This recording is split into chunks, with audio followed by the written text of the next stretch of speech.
What's going on, guys? This is going to be a pretty quick video because I'm just going to kind of get to the point.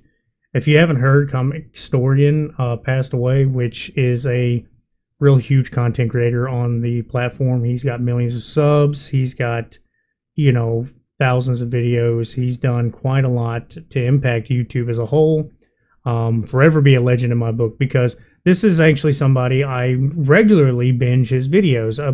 Almost every weekend I would go through his library of videos, and I would listen to him almost like an audiobook, because he touched base on something that I love, which is comic books. He also gave me a better understanding of DC comic books, because I'm not a big collector of DC, but it was really cool to see him kind of break them down and like speak through the characters, stuff like that. He did really good. Man brought an absolute whole new level to being able to love comic books. For people that probably can't afford it and just listening on their phone, it was really good to hear him, go through these comic book series.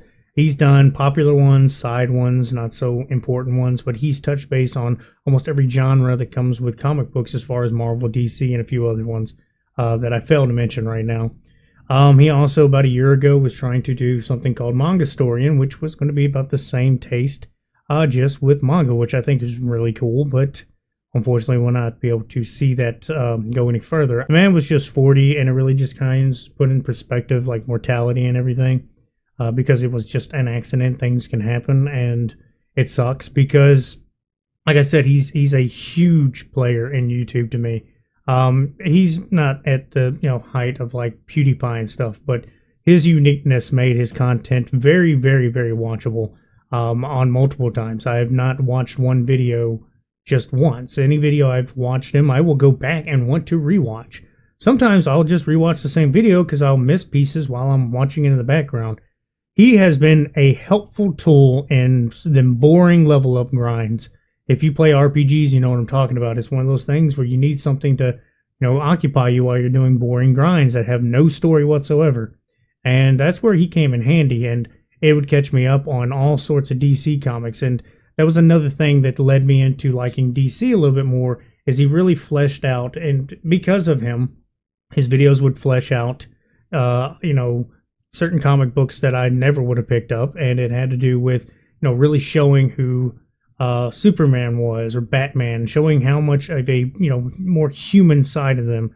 Because when outside looking in, Superman was just a regular little Boy Scout, super powerful, no weaknesses. Why would I care to watch that if he has no weakness? Batman would be the same way. The dude is supposed to be basically plot armored the character, but that's outside looking in. Watching his videos and really listening to him, kind of play through the characters, each one of them, because there was also another little thing he did, which was really break down like the voices. It was really cool, and you would hear him especially break down what was going on in every panel. And when you start realizing, oh well, Batman's more than just prep time, super rich, plot armor, the human, and Superman was a more caring person, more people person, and it kind of goes one to one with why some of the our DC movies have been kind of a miss when it comes to those characters. And another thing, he also really got me into wanting to buy certain runs. I thought it was, I'd hear a run that he would talk about a Marvel, and I would actually purchase it just because of him talking about it. Because if I hear something I like, and it's not so much if the ending's ruined for me, not everything is, a spoiler to me. I can actually get spoiled and still enjoy the journey of like the book that I'm reading. We'll use Old Man Logan as a example, at least one of the examples. I watched this video quite a few times. It's a couple hours long, and I've watched it several times before I was able to get the comic. This would be somebody I watched before I had any expendable money to be able to enjoy comic books.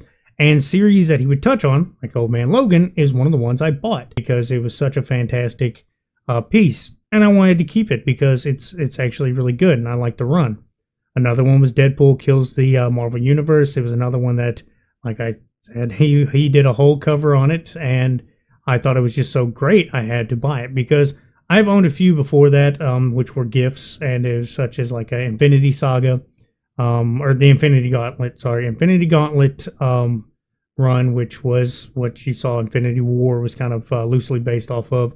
It's a great run. It's one of my more favorite, more cherished comic books that I actually keep in my bedroom. There's a few that I don't put in here. I may put them in here at some point, but it's people like him that really inspire other nerds to enjoy content with, probably a limited budget, to be honest, because not everybody can afford all these comics, and to be able to watch him break them down and really go through the entire story in a slow, very well, well padded format, and really easy, to digest and listen to and enjoy.